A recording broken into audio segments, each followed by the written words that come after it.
Welcome to Rope Dropping Knowledge, where we guide you through the magic of Disney.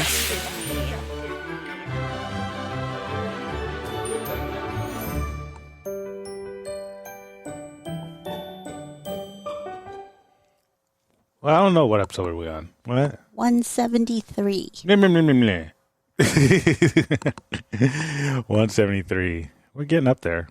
I don't know what we're going to do for our 200th episode. Hopefully not have an R2-D2 moment again. Oh, yeah. Like we did for our 100th. You remember that. Yeah, that was some bad sound quality. But, yeah, we'll figure it out. Do something big. Because that's, what, 20-something episodes? 27? So, won't be this year. Be like early next year. Mm-hmm. Okay. Oh, boy. Well, we have a winner. Aubrey McMama something. We'll just call her Aubrey. Call her Aubrey. Yeah, congratulations. And she won our Halloween giveaway. You already sent it off. Yes, I forgot to send her the tracking number, but it should arrive tomorrow. You think so? Okay. That's cool. what they said. All estimated, right. But I'll we track better. it. We paid extra. We didn't go to USPS. We went to UPS to make sure she got it before Halloween. Mm-hmm. Halloween's Monday. Mm-hmm. But she lived way up in Washington. Yeah. We have so many people who live in California. It's kind of like, oh, yeah, they'll get it in a couple days, you know. And once in a while, Chicago. We had one person in Puerto Rico. No, Hawaii. Oh, there was somebody who won. Yeah, Hawaii. Hawaii was probably the farthest. Yeah. Yeah. And UPS couldn't send it. Really? They said it would be $80 because they only do ground. They could send it, but yeah. We just forgot to pay $80. They only do ground, and if they had to do air, it was $80. I'm like, what? So I went to USPS and did the flat rate. Luckily, that backpack or whatever it was fit into the flat rate box. Once in a while, you guys are going to get a little smushed gifts because we're going to use that priority box to make sure you get it. Because I would just remember the one time we gave away that Instapot. Ugh.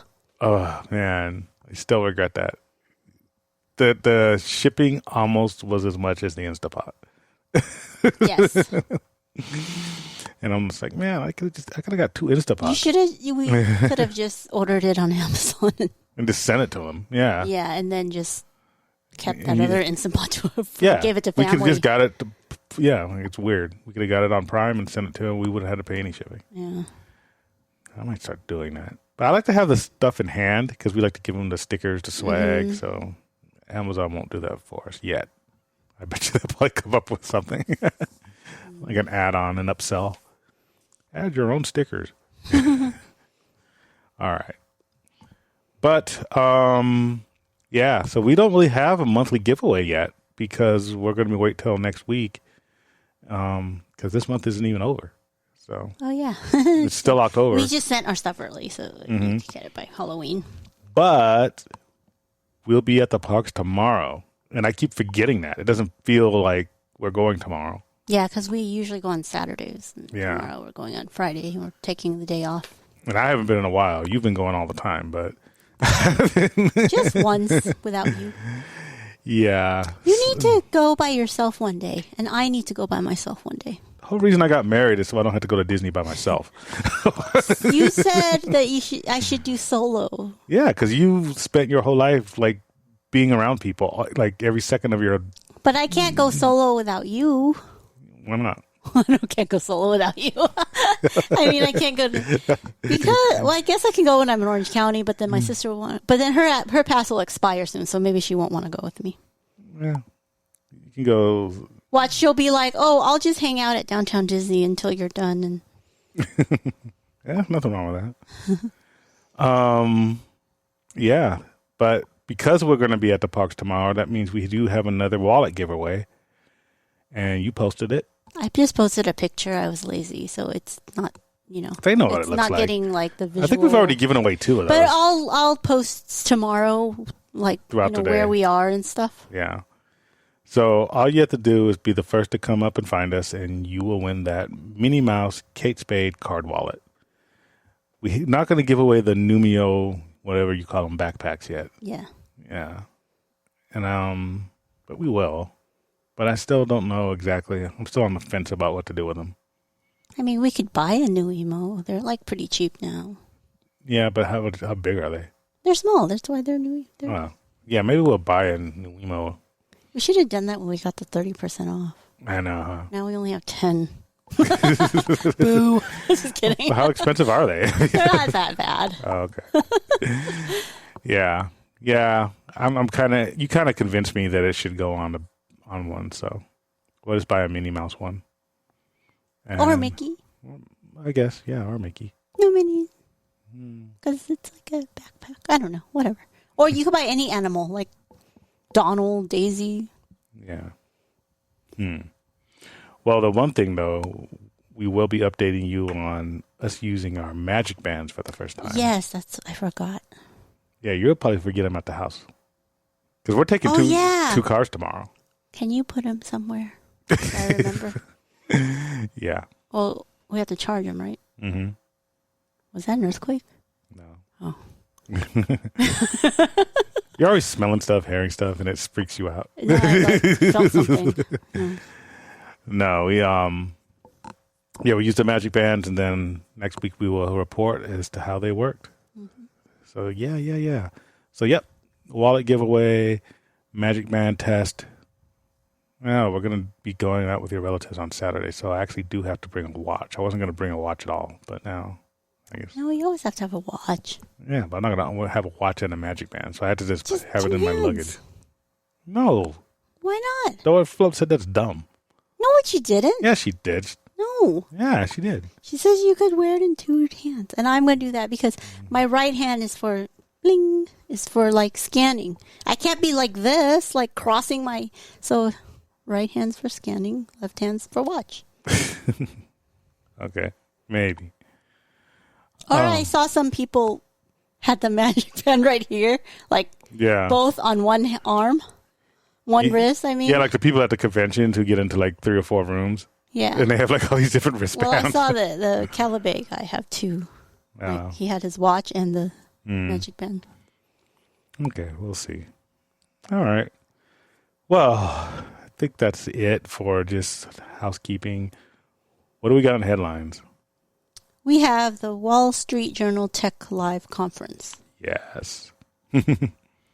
Chapek was all over that thing. And there's a bunch of questions they asked Chapek. And he was grilled on a couple of things. Not a couple, more than a couple. The first one being, is Disney too woke? So they asked him, what do you think about people saying that Disney is too woke? Yeah. And he has a quote. He said, what did he say? He said, the world is a rich, diverse place, and we want our content to reflect that. Yeah, I guess that's a good answer. Yeah, I wonder who asked him the question, though. Yeah, I mean, it probably does say, but they were saying because, of the whole Disney stance on that bill, that controversial bill, and then the whole retheming of Splash Mountain, the whole Little Mermaid thing, but mostly the retheming of Splash Mountain that got a lot of people upset. But he did say what I said. See, corporal minds think alike. He said, remember when I said that people weren't mad because it was woke or anything. They were mad because it's just not what it deviated from the tradition or the old school. Yeah, it was change. It was change because he said they got mad when Tower of Terror changed to Guardians of the Galaxy. Mm-hmm. But then what happened?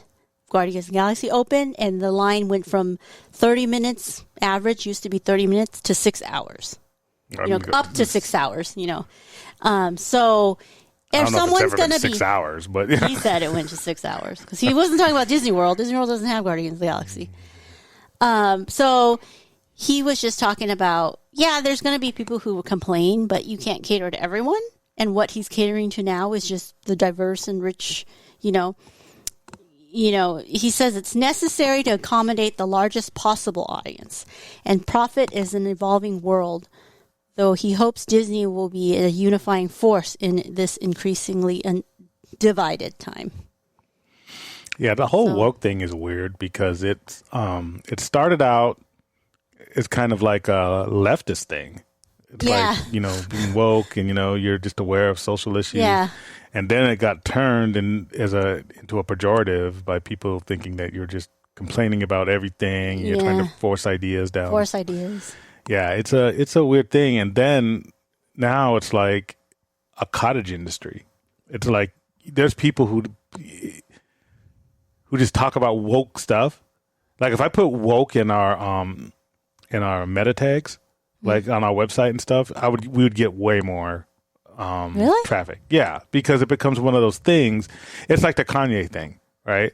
Everybody's denouncing Kanye, but if you watch YouTube or you watch any social media, they're always talking about it because it gets them more traffic. So it's like everybody who hates woke, if you're an influencer or a content creator, they can't stop talking about it because it makes them money. It's kind of like the same thing I was talking about where the people who hate Star Wars, but if you're a Star Wars content creator, you keep talking about how much you hate Star Wars because that gets you traffic. Because that's what gets you, yeah. Yeah, it's a weird thing in American culture where, controversy sells. Yeah. And it's just like I'm gonna make a whole channel or a whole podcast or a whole webpage just talking about the stuff I don't like. and then I'm gonna buy a house. That's what it is. Controversy does sell. Yeah. Back in the day, the most controversial thing because it sold was Madonna releasing some video. Yeah. Remember? And then she made so much profit out of it because now all these people had to watch the video that was banned on MTV or whatever. Yeah. Now they have to buy it or VHS or whatever. So it made money. So it's the same thing now except from larger scale. And I don't blame people from a financial standpoint for doing that, but it's one of those things where it's cynical. That's where, if you want to say what's wrong with that, it's cynical because it's basically the people who are doing that are doing it because they think their audiences are idiots. And then their audiences are like, yeah. So it's not like I really believe this needs to be said to help my nation or something. Yeah. It's like, I believe people are idiots. And so if I keep talking about stuff they don't like, they're going to keep coming back. It's like, what's the most clickbaitish thing I can talk about? Right. Yeah. And then they're rewarded for it. Yeah. So, and then it gets to a point to where someone's asking the CEO of Disney, hey, is Disney too woke? Because that's going to get clicks. Like, we're talking about it. You know what I mean? It's like, okay, but it doesn't really mean anything because everyone has their sacred cows, and I've said this before. It's one of those things where if you are, there's people who are, I remember when, this was probably back when I was in college and like flag burning was a big issue. Like, can you burn the American flag? And there are people who are like, if I see somebody burning the American flag, I'm getting out of my truck and I'm going to punch them right in the face, And it's like, yeah, that's your sacred cow. Now somebody of an opposite political stripe has their sacred cow. You get upset. Both of you are complaining. Extreme, yeah. Yeah, both of you are complaining. Yeah. You're both whiners. Like, let people do what they want. You know what I mean? If it not hurt you, it is what it is, But people are losing their jobs. I'm in HR. I've been part of HR forums. Most people aren't losing their jobs for not using pronouns. This is like some urban myth or whatever. I don't know what's going around, It's like, well, now they want trans bathrooms. Honestly, I've been in HR since 2014, and I think I've dealt with one trans issue.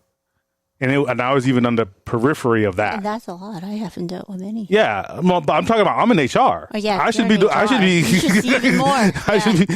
If this is like some big culture shift and that everybody's being forced to do something, you would think I'd be dealing with it weekly the way they talk about it. No, since 2014, and I wasn't even the main person on it. I was just giving advice to another HR person. Yeah, and it was actually dealt with in a day.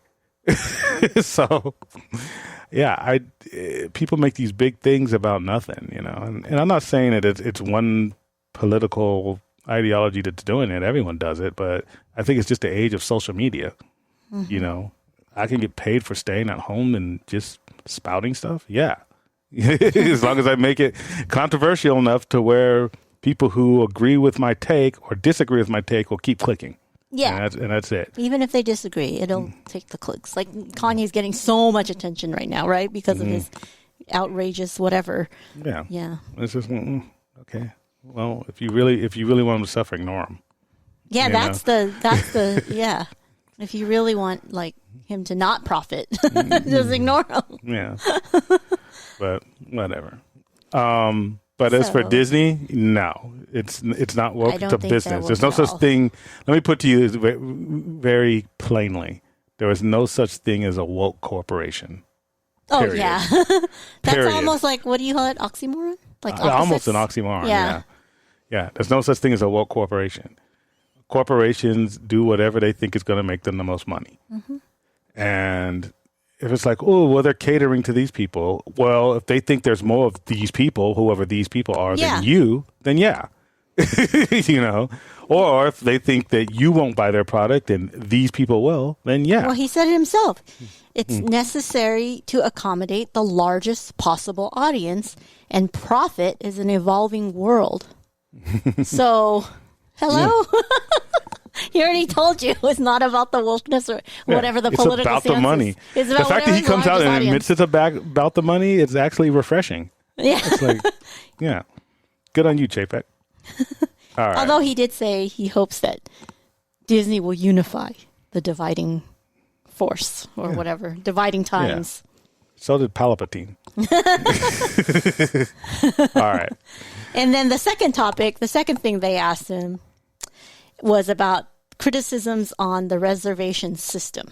And he said that Disney wants to guarantee a great guest experience no matter when people come.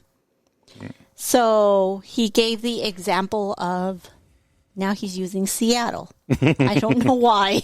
Keep switching cities. Last time he's like the Colorado family. Now he says, so a family from Seattle's planning a vacation, a 4-day vacation at Disneyland.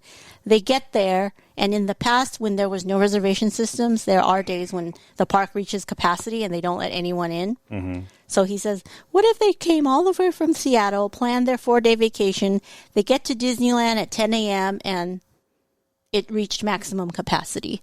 Now they've just wasted their vacation. So that's his example of what happens when there's no reservation system. Yeah. Well, so there's a lot of criticisms of the reservation system. I've always kind of just said, I've kind of been neutral, more or less, basically saying that all businesses want that. Yeah. All businesses would want to know, this is how much money we need to spend on Tuesday, December 3rd. Yeah. You know, whatever. That was the second reason. Yeah. Why? Is to staff, get ready for staffing. Staffing, how many churros are going to be needed? There's a lot of perishable stuff that they have. I mean, what business doesn't want to do that? And the examples he actually gave is like airline industry, cruise industry. It's like most things, sports industry. Yeah. It is not like, a Dodgers game where there's unlimited tickets. Right. Like you buy it right there. Yeah. I guess you can buy it the day of, but it's a chance. The seats are sold out. They're sold out. Yeah. So it's one of those things where I think it's just inevitable. Everything's going to kind of have that. Every business wants that. And the fact that the demand is so great, they kind of had to do it. I mean, it's not even a thing of the fact that they like doing it. I think is probably what rubs people the wrong way. It's kind of like, ooh, fine, a pandemic, we get shut down. Now we can implement this thing. That. If you're, I thought they should have implemented a long time ago. If they couldn't a long time ago, not with the way the pass system was. It was just unlimited passes, and then you put it in, and then you really are breaking contracts and stuff. But yeah, it's I can understand it's an inconvenience, but if I was working for them, I would have recommended it, just like anyone else. It's smart. And honestly, if you go to the parks frequently, the parks can still be packed. So I don't think that's like a lack of access, but I do think that I've been there, and again, there were some pre-pandemic times where we went to where you could not move on Main Street, and I don't think people remember that.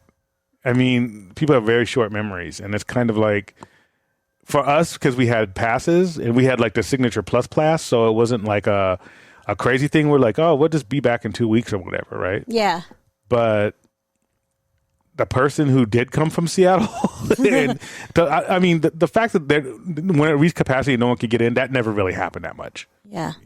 That's not really a good reason to have the reservation system.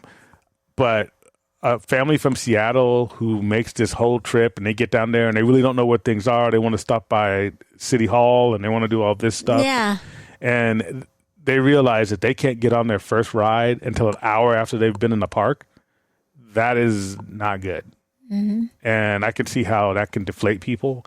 I can see how people forget that before the pandemic, the number one complaint was park crowdedness. Yeah. Then they fix park crowdedness and they're like, we don't like the way you fixed it. So maybe. Well, they tried to fix it by keep raising the prices and it didn't fix. Yeah. So now they're doing reservations. Now they can control the crowd. Yeah. I mean, I don't know what people want, really. I mean, I guess I'm defending Chapek. I mean, I think, you know what I mean? It's like all the criticisms of him are kind of like, I don't know. Well, that's because they're comparing him to like Iger, who's not really a benchmark CEO. He's different, so you can't really compare him to Iger.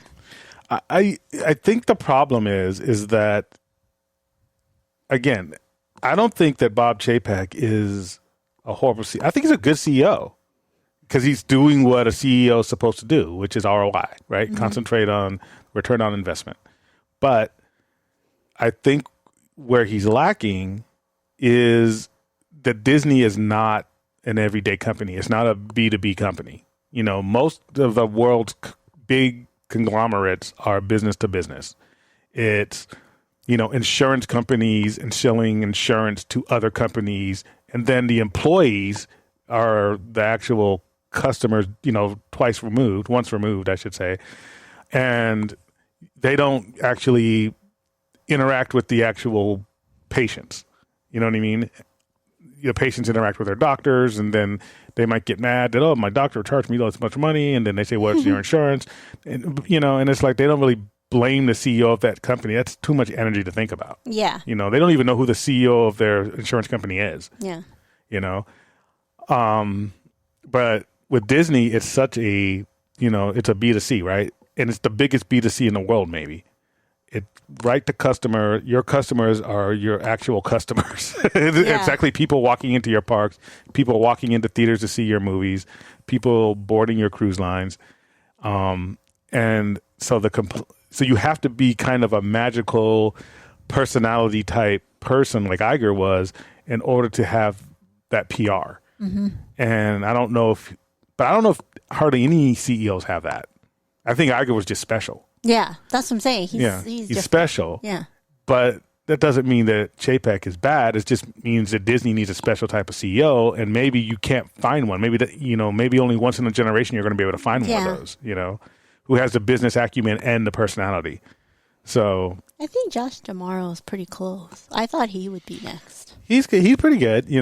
It's one of those things that most companies solve by having a fall guy. So like the UFC, I always bring them up because I know that business, but Dana White is hated by a lot of people. He doesn't pay fighters enough. Even when the UFC was first purchased by the Fertittas, who are casino owners, who inherited casino money from their dad, nobody hated them.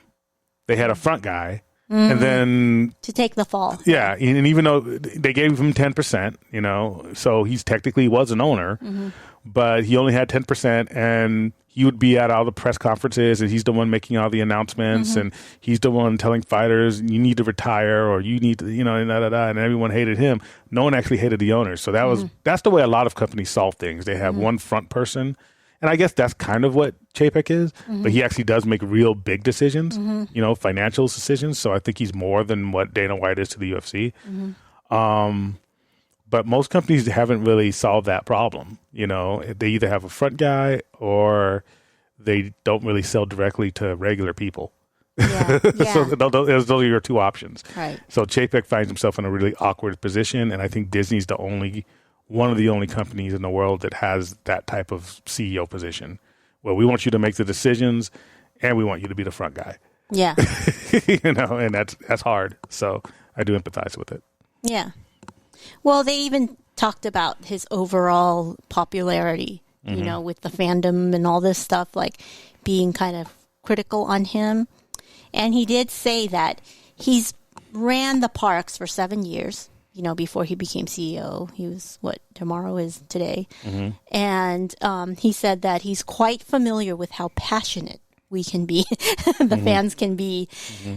If you move a churro cart 10 feet, it's a big deal. That's what he said. So he knows how passionate Disney fans are, but he also knows that you can't please everyone. So you might as well go with the majority. Right. Which is, and this is where he talked about the Guardians and the whole, everyone's all mad that it changed to Guardians of the Galaxy, but it ended up, working out. And then, the whole, calling him a bean counter. And he clarified the whole D23 or Destination D thing where, remember, they said that he didn't show up because he was afraid he'd get booed. But he actually confirmed that it was a scheduling conflict. But then the final thing they asked him about was integrated experiences. Right. So I think this means integrating means like parks and Disney Plus. And it's basically just the same thing that Amazon does. This is what we talked about maybe about a month ago when they said, is this going to be like, Disney Prime? They're going to basically take your experiences from Disney Plus, see how that could be integrated into your experience at the parks and vice versa. I don't know exactly how they're going to do it. I think one of the quotes he says, we're putting the arms and legs on it right now. So they're already working on how to do it. I think it's probably just going to be stuff like, an example he gave was Pirates of the Caribbean. Like if you go on Pirates of the Caribbean, if you scan in, they don't really have scanners there, so I don't know. But they might be implementing a scan system for everything. Who knows? But then if you go on that particular ride, then when you turn on Disney Plus, maybe it's going to recommend like Pirates of the Caribbean movies, Yeah, just like now. Yeah. With Amazon Google. Does that. Google does that too. So it's just more it's basically maximizing the data that they're gathering from you. Yeah. And, is that a good thing or a bad thing? It is what it is. They're actually kind of behind the eight ball, not behind the eight ball, but behind the game compared to other companies on that. Google, Facebook, Amazon, they're way ahead of that. Yeah. The fact that they felt that they would have to announce it is probably not a good thing. I don't think like Iger would announce something like that because if it truly works, it's supposed to be kind of subliminal. Yeah. They're just saying, hey, we're giving you subliminal content. That's why you're getting the Magic Band. So we can tell how many times you ride Pirates, how many times you ride Guardians. Yeah, Jeff Bezos wouldn't say that. He would just do it. And we're like, wait, why did this show up on my phone when we just talked about it? You just sell you cheap Amazon dots, and then you're wondering why all the stuff is showing up on your ads. So, I guess that's pretty honest of him, but... Yeah, it's just data maximization is what it is. Now, is there a way in the future that it could actually help people or people would be happy with it? Well, yeah. There are avid people who collect popcorn buckets, Loungefly, just different Disney things. You go on Instagram. Disney influencer Instagram, you see people with like 100 Loungefly backpacks. Yeah. If you purchase that at World of Disney and you're getting a load, not just for like Shop Disney, but new Loungefly backpack coming, February 14th or something like that. Yeah. And that's an alert. The person who's into that was going to appreciate that. Yeah. A new popcorn bucket, exclusive, and you feel like you're getting some exclusive news. Mm-hmm. Like maybe you're in a select group who's getting that news before anyone else. People like that are going to appreciate it. People who really collect those things. Yeah. That's how it'll probably be popularized. For the average person, they're probably going to be like, Well, it saves money for the company. Now you don't have to give away. Okay. Now you don't have to give away free stuff to content, to influencers to advertise for you. That's now true. You got a little band that will tell you that will tell me what I'm interested in and will pop up in my feed automatically. Right. Instead of me having to follow an influencer, then you, Disney, having to pay an influencer by sending them free stuff. Hey, here's some free stuff. Can you advertise this for us? You don't have to do that anymore. Collect the data, have the machine do it themselves. Yeah. Everyone has an influencer on their wrist. Yes. That's how you solve it. And of course, but Miss Automation Tracy loves this. But, Disney, you're behind on this. Look at all that money you wasted on influencers. You could have just had the magic band this whole time to do this for you. Yeah. But, other companies have been doing this for years. Yeah. So it's not, I'm not offended by it because I'm just surprised that they're so late to the game. That's what I'm saying. You're late. But I mean, content creators do a lot. I don't think they're going to get rid of influencers and stuff. I think they're just going to do both. There's no such thing as too much marketing. Yeah, it's just the cost of marketing. Yeah. So if they already have a cost and then they can put more marketing in for less, I don't think they'll cut their marketing. They're just going to have more for the same price. Right. And I don't think the money that they spend on giving, like Magic by Music, a gift box of something. Yeah. What is that? Like $1 million a year that covers probably like 20,000 influencers. You know what I mean? I don't think that's a big deal. So not to Disney. It's still a cost. It's a cost, but they get way more bang for their buck because you figure doing something on like buying an ad that's going to reach 1 million people or sending $300 boxes to 3 influencers that could reach 1 million people. That's true. That's a pretty cheap thing to do. So, and those influencers, you want to keep them in the Disney business. Mm-hmm. You don't want them in the Universal business, right? So that's one way to kind of keep them loyal because it's a psychological thing. Almost like the Andor prison. It's kind of like you want to keep them. You want them to think that they're competing against somebody when really they're all being imprisoned. You know what I mean?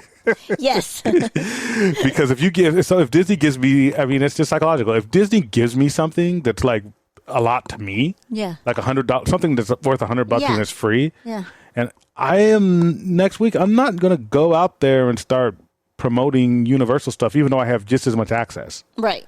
I'm going to be like, no, I'm in the Disney business now. Yeah. And it kind of keeps you loyal.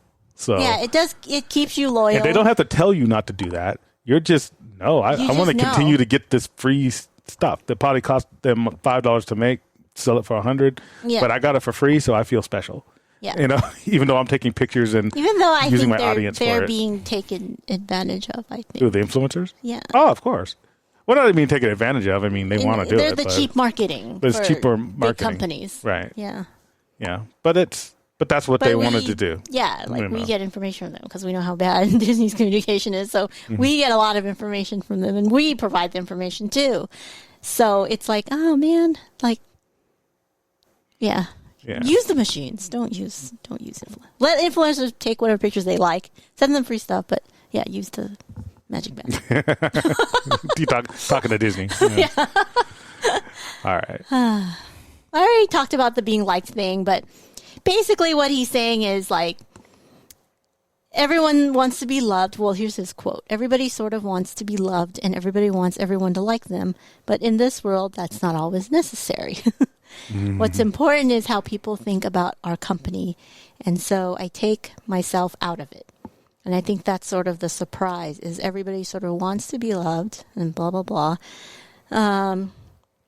So what he's thinking of is what do we want for the Disney, capital D, Disney company to stand for? And if we're doing it right by the capital D, Disney company, and can sleep at night, then I can be Teflon and know that we're doing the right thing. Yeah. So basically, nothing's going to stick to him as long as Disney's making money. That's basically what he's saying. I don't know. I don't get the Teflon. Teflon. Nothing sticks to Teflon. So, Teflon causes you to be sick. Well, that too. But yeah, I mean, and that's honestly, again, that's the attitude of every CEO. Mm-hmm. There are CEOs who are actually you would consider downright evil. I don't think like Chapek's back in evil. the day, the tobacco company CEO. Yeah, there's CEOs that would literally kill people. I mean, look at the privatization of the electric grid in Texas. You know, they don't care. Oh, yeah. You know, you look at the water supply in Mississippi. Like, there's companies and mixture of private-public partnerships that literally kill people. Mm-hmm. And people don't, and their names aren't really in the news nearly as much as Chapek's. Mm-hmm. And so Chapek is actually a pretty nice guy compared to your average CEO. It's just that Disney is a particular type of business. Yeah. And so when you complain about Chapek on your, 5-year-old, kid-made iPhones, on Twitter that, is probably going to be... 5-year-old Southeast Asian kid. Yeah. It'll be flooded with, what do you call it? Carbon credits from Elon Musk for giving away for free. That's how he paid for all his stuff. It's just, it is what it is. He's not that bad a guy. He's just a bad guy because he's front and center. Yeah. And Disney touches so many people. He touches them directly. Mm-hmm. It's like he's literally, there's people going into, and that's a great thing to have, right? Mm-hmm. He's lucky to have a business where people are willingly walking into, quote unquote, his store by the millions per year. And more so if you're talking about Disney Plus and movies and all this stuff. They're directly engaging with his products. Mm-hmm. So it's like a good problem to have. Like you're going to get the criticism. So I'm not saying that I feel bad for Chapek. I don't. He has a product that's the most popular thing in the world, maybe, But do I think he's a bad guy or a bad, person? No. Compared to your average CEO, absolutely not. Not even I know small business owners that are worse than him. They don't even have big businesses. They're just. I trust me, I do. I mean, I just know them. I know Brazilian jiu-jitsu school owners that are worse than him as people. And then it's like. But he's in his decisions affect the lives of millions, and they can see it. He's going to be a villain for a lot. So, is that all we have? Headlines? That's all we have about Chapek. Okay. It's Taste Talk with Tracy. Mash some magic in your mouth. Ooh, the peanut candy churro. You didn't try that. Maybe when we go tomorrow, I'll buy you one. Yeah. No, it's good. Seriously? Yeah. Yeah, it's really good. It's basically a churro dusted in like this sugary let me see what I have here. It's like rolled in peanut butter powder, sugar, and crushed peanuts, and then drizzled with peanut butter sauce. Yeah. That sounds good. It's like kind of like that Nutter Fluffer one. Peanut butter Nutter. Yeah, but the Fluffer Nutter has marshmallow and chocolate. This one just is peanut. So imagine like a payday, I guess, in churro form. That's pretty funny. Yeah, because it's peanut candy churro. So yeah, my sister's obsessed with it. She got it like twice, and that's what in one day. No. Oh. And that's the picture she took. So she took a pretty good picture. Yeah. She takes good pictures. So yeah, I know we get made fun of when people in Disney World come to Disneyland, and they're like, "Why is there a churro cart at every corner?" And I did count. There's 16 churro carts. At Disney World, there's probably like one in each park. Yeah, but the parks are huge. Yeah, but our parks are so small. We have 16, and that's not counting the Well, restaurants. churros a Mexican dessert. Yeah. So California. yeah, it's always Like, we don't have sushi everywhere in Disneyland. we're not Sushi's connected to California. Japan. No, but California is known for sushi too. No, it's not. I mean, Japan is, but Yeah. the trendy. Yeah, but I'm saying we're literally connected to Mexico, like physically. Yeah. We have the second largest That demographic probably in California. explains why we also have tahine and everything. Yeah, we celebrate Day of the Dead, That's true. All we, over have the we have the and every culture celebrates Plaza de it. la Familia area Yeah. in DCA. Yeah. But also Disneyland, the other side, also has lots of churros. But Yeah. yeah, it is a California Yeah, it's thing. a California thing. So yeah, there's 16 churro carts, and yeah, Yeah, because people at Disney World always are like so amazed and oh my gosh, there's churros everywhere, and Well, I thought it was And more then- funny that one guy that was talking to, we connected with the Vegas Disney guy or whatever. oh yes, And then he's like, "Wait a minute, you can walk between the parks." And it is kind of. And when I saw his story, it's kind of hit me that all of our listeners who don't live in California or don't go to Disneyland, that they're more Walt Disney World people, or maybe have never been to Disneyland. yeah. Like we've never actually explained like how close the parks are. It's literally walking from the gate of Disneyland to California Adventure. Further to walk from your car to the Disney World gate, I think. Yeah, From what I hear. Oh, well, Disney World gate? No, that's Or- way farther. No, I don't know, wherever. This is more like walking across. It's shorter than walking across a high school gym. yes. That's Seriously, more like it. Yeah, a high school football field is 100 yards. It's way farther than that. Yes. I mean, the football field is way was way farther farther. than the two gates of California Adventure and Disneyland. At the two parks, yes. Yeah, it's probably 50 yards. Yes. 50, Yes. I don't think it's a full 100 yards. Maybe 70 yards, Yeah. but definitely not 100. Yeah. And especially if you count the end of the line to the end of the line, it's Yeah. even shorter. It's short. So- Sometimes the line spills over. Mm-hmm. Like if you're standing in line for Disney when Rise of the Resistance was First open, yeah, the line at Disneyland would touch the California Adventure gates. Yeah. Yeah, it's funny people from Disney World because the Vegas Disney guy, his name's Matt. He did do a little reel about that, and he's originally his own park, I think, is Disney World, and since he moved to Vegas, yeah.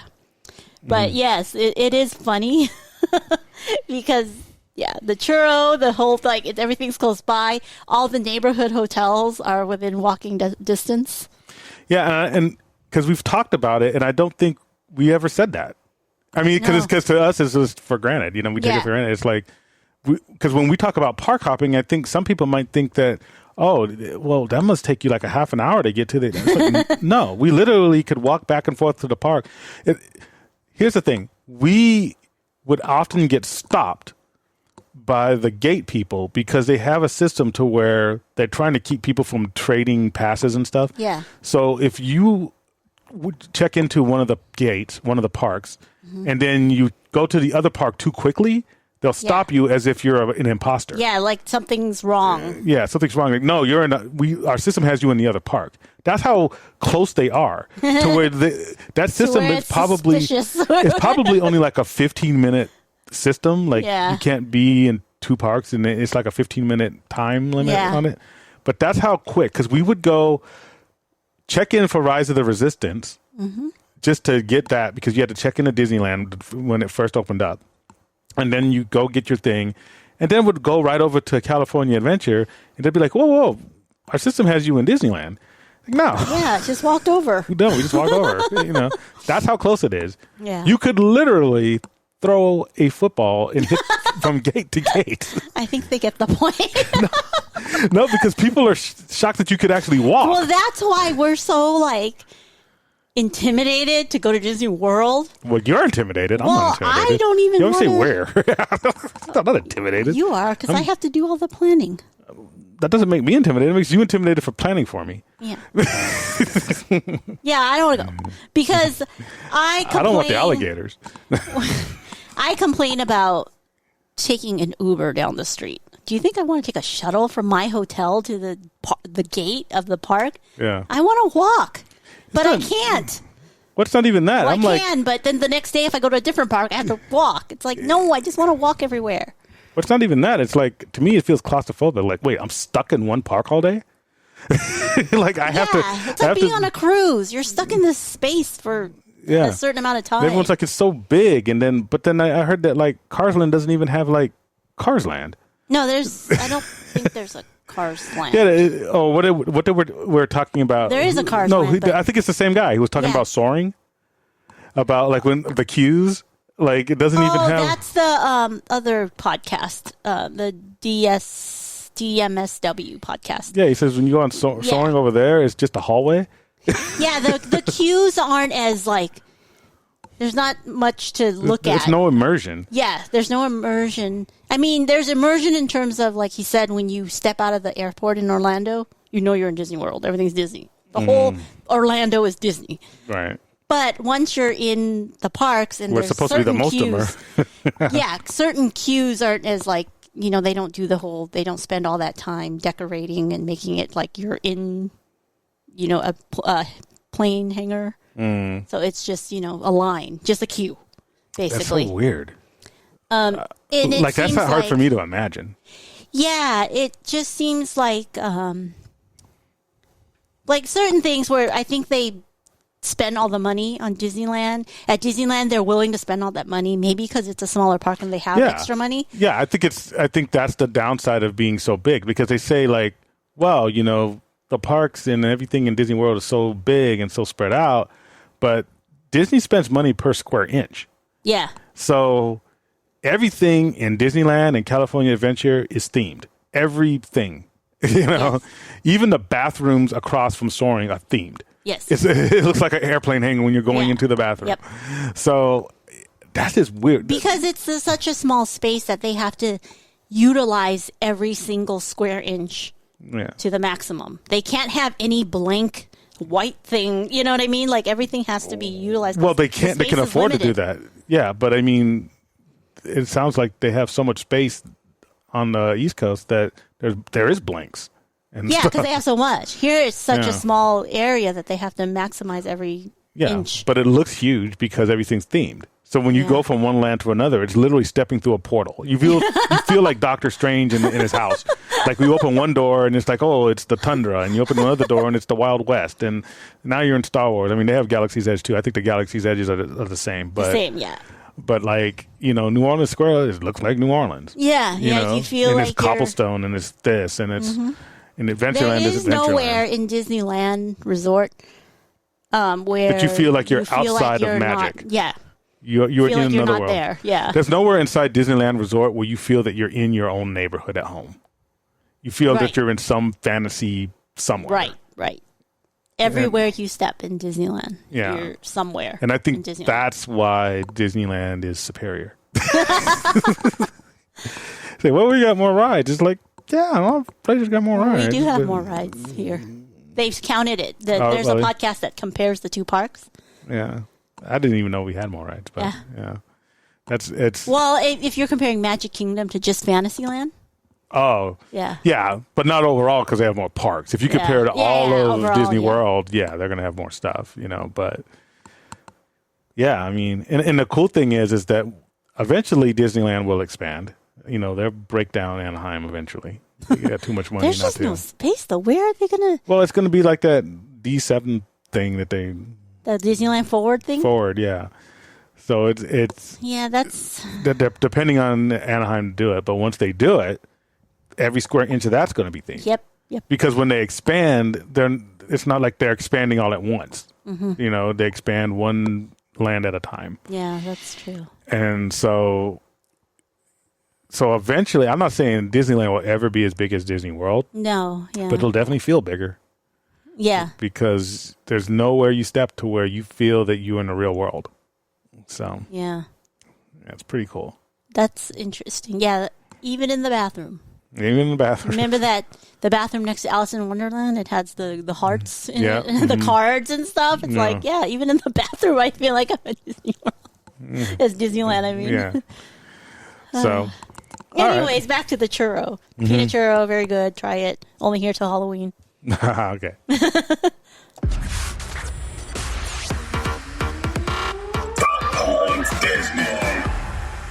Ooh, speaking of Disneyland taking over the world, Doctor Who is going to stream exclusively on Disney Plus. So you remember when I went on that big rant maybe about a month ago about Bleach? Yeah. Coming, The anime. Yeah.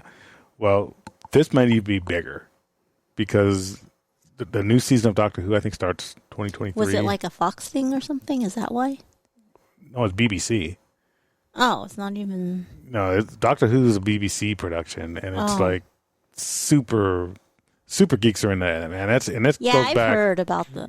all the way to I think it started in the 60s, maybe. I don't know. There's been every time you hear somebody talking about, he's the new Doctor, they're talking about because basically, and I'm not a big Doctor Who fan, but there is a hardcore contingent, and every time there's like a new actor, like Cumberbatch was one of them.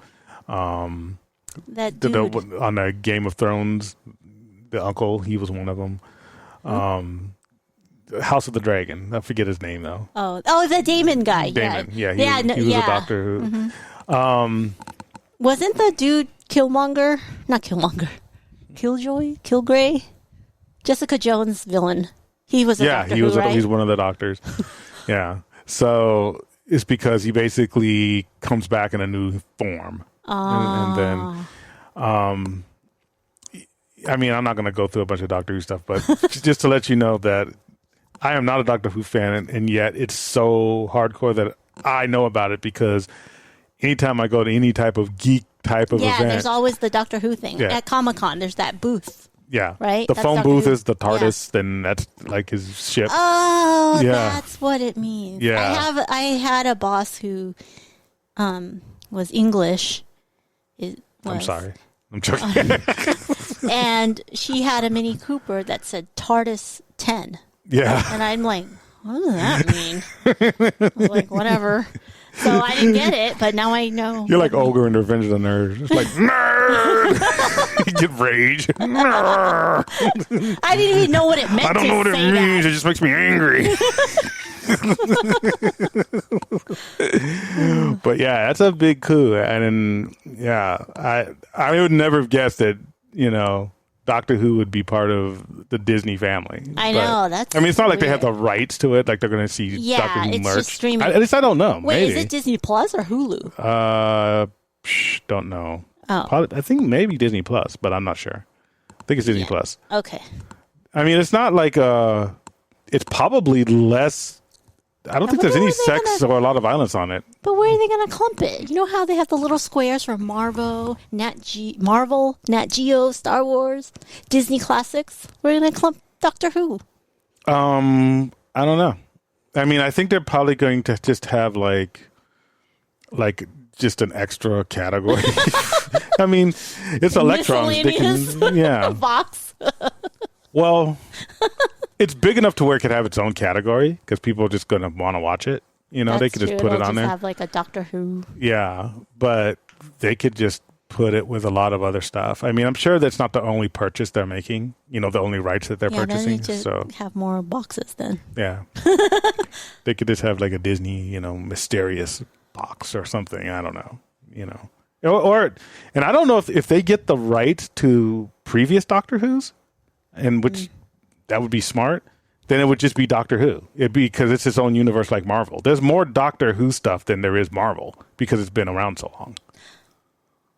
So if they get like all the previous episodes going back years and years and years, they would have more squares within the Doctor Who category than almost anything else. That'll be interesting because I'm opening it up now and there's only like 5 boxes. Yeah. Disney, Pixar, Marvel, Star Wars, and Nat Geo. Yeah.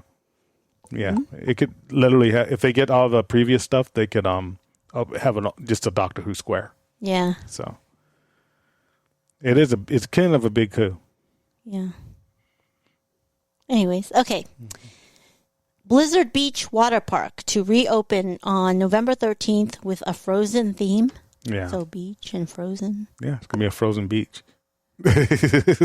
So is this a beach that was... Oh, No, a it's water park that was in Disney World or something? Yeah, it's the water park in Disney World. Yeah. So it's going to reopen November 13th. Yep. So hopefully there's no more hurricanes, because I thought that everything was pretty much beach. Yeah. But yeah, I guess if they're going to put money into theming it, I guess it was popular. It's not like I would go to Disney World to go to a water park, but hey, why not? I wonder if that counts as like another park. I'm not sure. We'd ask Bill what float. See, that's why Disney World is like, it's too big. I can't figure it out. Forget it. I'm not going to go. I'm not going to try to go to Disney World.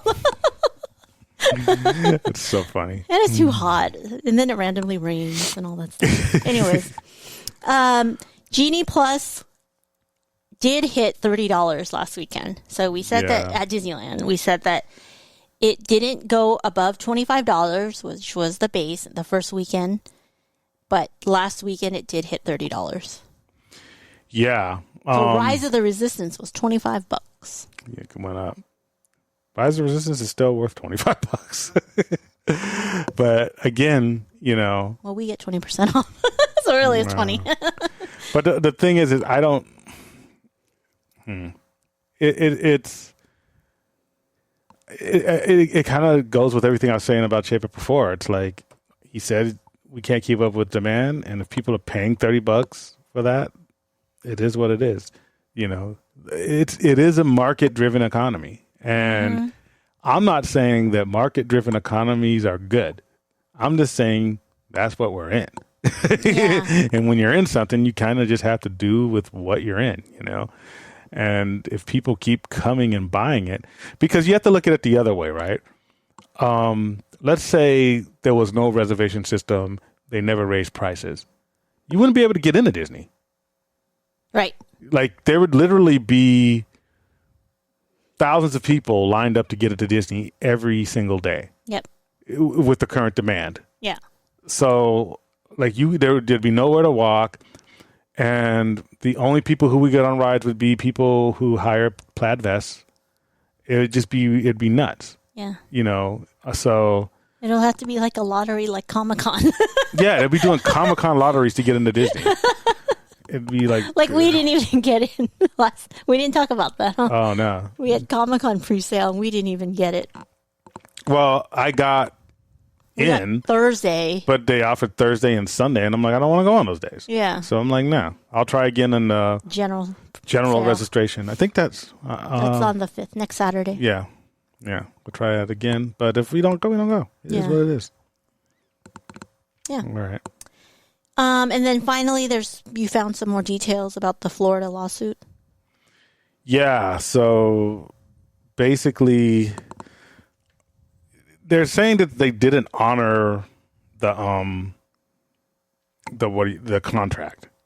So it was kind of like the lawsuit claims severe restriction when it came to like accessing the park, and it says on when they could visit parks and a wholly different agreement. That's what they're saying. To the original contract. For example, if someone were to reserve 5 days at Disney World next spring, they wouldn't be able to visit between now and then. Oh. So that kind of puts it in better context, because it's like when you actually measure it, it's like, yeah, that's true. And that would be kind of like, I don't know how the contract read, but I think they did pick up maybe a hole in things, but it's I don't know. It's probably going to be settled out. It's a class action, or they're going for class action, but I don't know if this was going to go as far as the California one. Yeah. And it says that they have raised the limit from 3 days to 5 days for the Platinum and Platinum Plus passes. Now, if they would have stayed at the 3-day mark, it would have been, and I guess the thing is a little bit different in the sense that we got rid of our passes and replaced them with Magic Keys, and they kind of kept the same contracts, I think. Yeah. So that might give them a little bit of a differentiation between what's going on there and the California one. But I see how it can be hard because there are 4 different parks. And if you can only make a 3-day, then what if you wanted to go to the 4th park? Yeah, you can't, or whatever. Yeah. And then they raise it to 5-day. But then it's like, how far in advance can you do that? You can't do it. So I get it. You can't really plan a vacation. No. If you with passes. So yeah, I get it. But is it worth going to court over it? Well, I guess some lawyer thinks they're going to get paid. So that's really the bottom line. So we'll see. At least they didn't come out and start bashing the people. They were just kind of like, yeah, we'll see you in court. Well, it'll figure itself out. Interesting. Yeah. Let's see. I think that's it. Yeah. Well, there was one thing in Tokyo where they have concept art for a new Fantasy Springs area opening in spring 2024. I think this is a new land in Disney Tokyo. Or no, Tokyo Disney Sea. Yeah. Okay. It's that gate. There's a Frozen Kingdom and a Rapunzel's Forest. So it's going to be all hair. Peter Pan's Neverland. Yeah. Oh, we gotta go. Yeah, I'm more excited to go to Tokyo than I am to Florida. Yeah, me too. or even Paris, because Paris is small enough where it's like Disneyland. Where it's like, okay, I can handle that. I can't handle the overwhelming. So I will say that the first reactions, there's still an NDA, so it's not possible to spoil this, but what people of the media has seen Wakanda Forever, and they said it's just emotional. So everyone can tell by the trailer the first trailer that's emotional. Yeah, they say just they say it's good, but bring your handkerchiefs. It's gonna be emotional. It's gonna hit you. So really. Yeah. Oh, man, I hate those kind of movies. Yeah, they said it's emotional. It's about grief, vengeance, and war. So that's horrible. That's horrible. So, I don't go watch happy Disney movies for that. I only like happy Disney movies. Yeah. We stopped watching House of the Dragon because it was too stressful. Yeah. Well, we're just gonna binge it. Yeah, but I'm not looking forward to it. I like happy ending. This is why I only like Marvel blowing up stuff. Die Hard, things like that. But this is not going to be like that. Yeah. Well, we shall see because we already got our tickets, so you're going. I know. I have to go. All right. Well, that's it for us this week. See us at the parks on Saturday and try to win that wallet. I'm Brian. I'm Tracy. Stay magical. Bye. Thank you for listening. Be sure to like and subscribe and visit us at www.ropedroppingknowledge.com.